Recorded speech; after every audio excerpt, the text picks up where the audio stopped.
अगर तुमने इस वीडियो पे क्लिक किया है तो मैं तुम्हें एक डिस्क्लेमर देना चाहता हूँ। कमेंट बॉक्स जस्ट नीचे है और ओपन है। इस वीडियो को देखने के बाद तुम्हारे माइंड में जो कुछ आ रहा है लिख देना, गाली भी होगी वो भी चलेगी, क्योंकि मैं इस वीडियो में तुम्हारी चड्डी उतार के तुम्हारे हाथ में देने वाला हूँ। सो उस चड्डी के नाड़े को ना कस लेना कस के।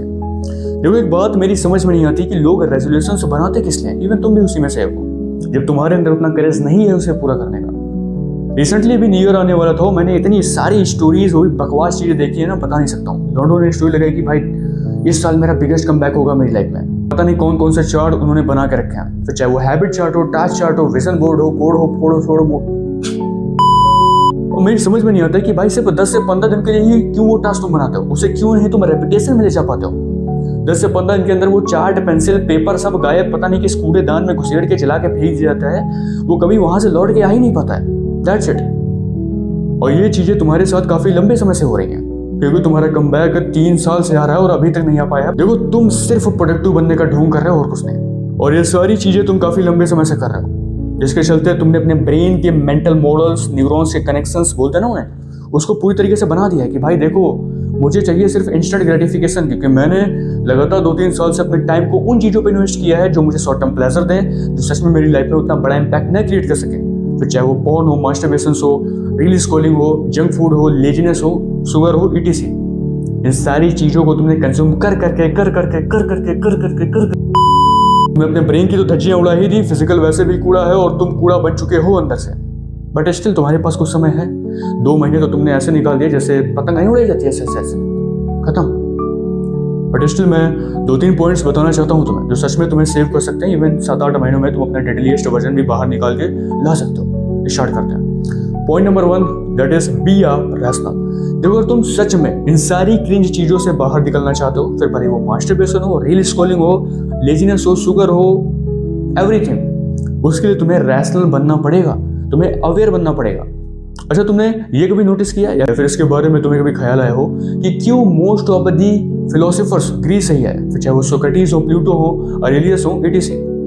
देखो उनका मानना यह है कि भाई रेशनैलिटी तभी आप डेवलप कर सकते हो। रेशनैलिटी की जो रिक्वायरमेंट है वो ये है कि जब तक तुम अपने साथ 2-3 घंटे अकेले में टाइम स्पेंड नहीं करते, तुम रैशनल बन ही नहीं पाओगे। Without phone, without distraction, just you, your books, your copies, your pens and your purpose, that's it. बताते हैं कि जब तक तुम सॉलिट्यूड वाले स्टेट में एंटर नहीं करोगे, 2-3 घंटे अकेले में अपने साथ टाइम स्पेंड नहीं करोगे, तुम कुछ एक्सेप्शनल क्रिएट कर ही नहीं सकते। लेकिन हमारी प्रॉब्लम क्या है, हर 1 सेकंड पे फोन से notification, Instagram, WhatsApp, Facebook, Snapchat, etc, जिसके चलते तुम्हारा माइंड से भूखा हो चुका है शॉर्ट टर्म प्लेजर का। और तुम ये बात बहुत अच्छे से जानते हो कि भाई अगर तुम्हें अपना एम्पायर खड़ा करना है, आने वाले 4-5 सालों में टॉप पे जाके बैठना है, उसके लिए पेशेंस होना बहुत इंपॉर्टेंट है, उसके लिए फोकस होना बहुत इंपॉर्टेंट है, डोपामाइन को डिटॉक्स करना बहुत इंपॉर्टेंट है। लेकिन ये सब कुछ तुमने उल्टा पुल्टा कर दिया है। अब तुम्हें सिर्फ चाहिए short term pleasure, junk food, reel scrolling, that's it. और तुम इस लूप में बहुत गंदे तरीके से फंस चुके हो। तरीके हैं बाहर निकलने की कि तुम अवेयर बनो चीजों को लेकर, क्वेश्चन करना स्टार्ट करो अपने आप से कि why I am doing this shit. लिखो पेपर और पेन से, आंसर ढूंढो उनके।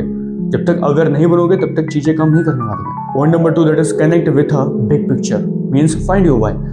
देखो अगर तुम सच में अपना ग्रेटेस्ट वर्जन बाहर निकलना चाहते हो, इन बचे हुए दिनों को कॉन्क्यूर करना चाहते हो, तो उसके लिए तुम्हारे पास इस एक क्वेश्चन का आंसर होना बहुत इंपॉर्टेंट है, दैट इज व्हाई। देखो जब भी हमारा ब्रेन एक ऐसी स्टेट में एंटर करता है जहाँ पे हम ओवर थिंकिंग कर रहे होते हैं, एक्सक्यूजेस बनाते हैं, प्रोक्रेस्टिनेशन करते हैं, उस केस में ये व्हाई हेल्प करता है। कि तुम खुद सोचोगे कि तुम्हारे पास आंसर है कि भाई मैं ये काम किस लिए कर रहा हूँ, why I am recording a video, why I am doing this shit. So उस केस में तुम्हारे ब्रेन के पास क्लैरिटी है कि भाई मैं ये काम इसलिए कर रहा हूँ। और जब भी तुम्हारा ब्रेन उस स्टेट में जा रहा होगा ना जहाँ पे ओवर थिंकिंग है, प्रोक्रेस्टिनेशन है, एक्सक्यूजेस है, तब ये व्हाई तुम्हारा हेल्प करेगा आगे कि भाई देख इसलिए था, कि भाई देख इसलिए काम करना है तुम्हें। सो व्हाई फाइंड करना बहुत इंपॉर्टेंट है। ओके, एक पेपर उठाओ, पेन उठाओ, लिखो कि भाई why I am doing this shit, why I born this world. ऐसे मैं अपनी लाइफ को ज़्यादा से ज़्यादा बेहतर तरीके से जी सकता हूँ। इन क्वेश्चंस के आंसर लिखो ताकि तुम चीज़ों के बारे में ज़्यादा से ज़्यादा अवेयर बन पाओ। एक बार तुम कॉन्शियस बन जाओगे, चीज़ों को लेकर सीरियस हो जाओगे, फिर तुम मोमेंटम बिल्ड कर लोगे इसलिए। Point number 3, that is conquer your day. देखो अगर तुम सच में अपना एक ग्रेट फ्यूचर चाहते हो जहाँ पे हर एक चीज वो अवेलेबल है, जो सच में तुम ऐसी लाइफ डिजर्व करना चाहते थे, जहाँ पे लग्जरी है, हैप्पीनेस है, पीस है, तुम्हारा रिलेशनशिप है, अच्छी खासी गर्लफ्रेंड है, तुम्हारी जनरेशन है, सो उसके लिए तुम्हें आज के दिन को कॉन्क्यूर करना पड़ेगा। That's a real truth. अगर तुम आज काम नहीं करते हो तो आने वाले कल में खत्म हो जाओगे। क्योंकि प्रेशर डबल होता है, स्ट्रेस बढ़ेगा, ओवर थिंकिंग करना स्टार्ट करोगे। इससे अच्छा है कि तुम आज काम करना स्टार्ट करो, अपने दिन को कॉन्कर करो। एक प्लीजेंट मॉर्निंग होनी चाहिए जहाँ पे एक अच्छा सा रूटीन है। फोन को दूर रखो यार, मॉर्निंग में फोन मत यूज किया करो प्लीज, 12 बजे के बाद यूज करो, दैट्स अ गुड थिंग। उससे पहले तो अपने सारे काम सारे टास्क निपटा लो। तुम जितना ज़्यादा बेहतर तरीके से अपने दिन को कॉन्क्यूर करोगे, तुम्हारा फ्यूचर उतना ही बेहतर बनने वाला है। So start conquering your day, right. इन 3 पॉइंटर्स को अपनी लाइफ में इंप्लीमेंट करो ताकि तुम आने वाले कुछ दिनों में कम बैक कर सको, अपना डेडलीस्ट वर्जन बाहर ला सको, and you know what to do. Stay strong, stay consistent.